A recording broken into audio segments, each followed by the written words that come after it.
അടിമകളല്ല, നമ്മൾ ദൈവ മക്കളാണ്. അതുകൊണ്ട് പ്രിയപ്പെട്ട ദൈവജനമേ, അടിമകളാകരുത്. ഒരു പ്രവചിക്കുന്ന വ്യക്തികളുടെയും അടിമകളാകരുത് നിങ്ങൾ. ഏതെങ്കിലും പ്രസംഗങ്ങൾ കേട്ട് അടിമത്വം സ്വീകരിക്കരുത്. ഏതെങ്കിലും പ്രസംഗം കേട്ട് അതിൻ്റെ അടിമയാകരുത് നിങ്ങൾ. വീണ്ടും പറയുകയാണ്, ഏതെങ്കിലും പ്രസംഗങ്ങൾ കേട്ട് നിങ്ങൾ അതിൻ്റെ അടിമകളാകരുത്. ചില അത്ഭുതങ്ങൾ മാത്രം പ്രസംഗിക്കുന്നത് കേട്ട് അടിമകളാകരുത്. സാക്ഷ്യങ്ങൾ പ്രസംഗിക്കുന്നത് കേട്ട് അടിമകളാകരുത്. വചനം പ്രസംഗിക്കുമ്പോൾ വചനത്തെ സ്വീകരിക്കുന്നവരായിരിക്കണം. അത് പുത്രസ്വീകാര്യമാണ്, അടിമത്വമല്ല. നിങ്ങളിൽ പലരിലും ഈ കാലഘട്ടത്തിൽ പലരും പല വ്യക്തി പൂജകളിലേക്കാണ് പോകുന്നത്, വ്യക്തി ആരാധനകളിലേക്ക് പോകുന്നു. വചനത്തിന് മാറ്റു കുറഞ്ഞ് പ്രസംഗിക്കുന്നവന് മാറ്റു കൂട്ടിക്കൊടുത്തുകൊണ്ടിരിക്കുന്ന കാലഘട്ടമാണ്. പാടില്ല.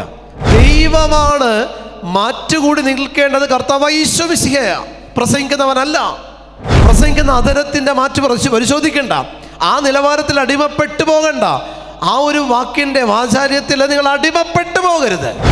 മറിച്ച് വചനത്തിൽ മാത്രമേ ശ്രദ്ധയൂന്നാൻ പാടുള്ളൂ. പ്രസംഗിക്കുന്നവർ ശ്രദ്ധയൂന്നരുത്. വഴിതെറ്റിക്കും പിശാച്, വഴിതെറ്റിക്കും. ഒരാളുടെ അഭിഷേകം കണ്ട് നിങ്ങൾ മാനസാന്തരപ്പെടരുത്. അവരിൽ നിന്ന് പുറപ്പെടുന്നത് കേട്ട് നിങ്ങൾ മാനസാന്തരപ്പെടരുത്. വചനം കേട്ട് മാത്രമേ മാനസാന്തരത്തെയും അഭിഷേകത്തെയും സ്വീകരിക്കാവൂ. വചനം കേട്ട് അതിൽ നിന്നേ പരിശുദ്ധാത്മാവ് നിങ്ങളിലേക്ക് പ്രവേശിക്കണം. അതിൽ നിന്നു മാത്രം. വ്യക്തിപൂജകളിലേക്ക് പോകല്ലേ.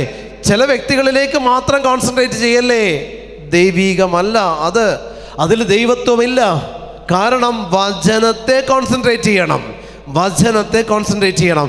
അഭിഷേകമില്ലാത്തൊരുവൻ, പാപമില്ലാത്തൊരുവൻ വചനം പ്രഘോഷിച്ചാലും അവനിൽ നിന്ന് പ്രഘോഷിക്കപ്പെടുന്ന വചനത്തിൻ്റെ മാറ്റിന് വ്യത്യാസം വരുന്നില്ല. ഹല്ലേലൂയ. അതുകൊണ്ട് ഞാൻ നിങ്ങളോട് പറയട്ടെ, മേന്മ പറയുന്നത് സുവിശേഷമല്ല.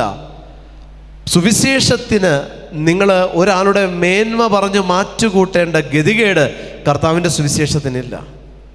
ശുശ്രൂഷകനിൽ നിന്ന് എന്തെങ്കിലും സ്വീകരിച്ച് സുവിശേഷത്തിൻ്റെ മാറ്റുകൂട്ടി ജനങ്ങൾക്ക് കൊടുക്കേണ്ട ഗതികെട്ടവനല്ല കർത്താവായ ഈശോ മിശിഹ.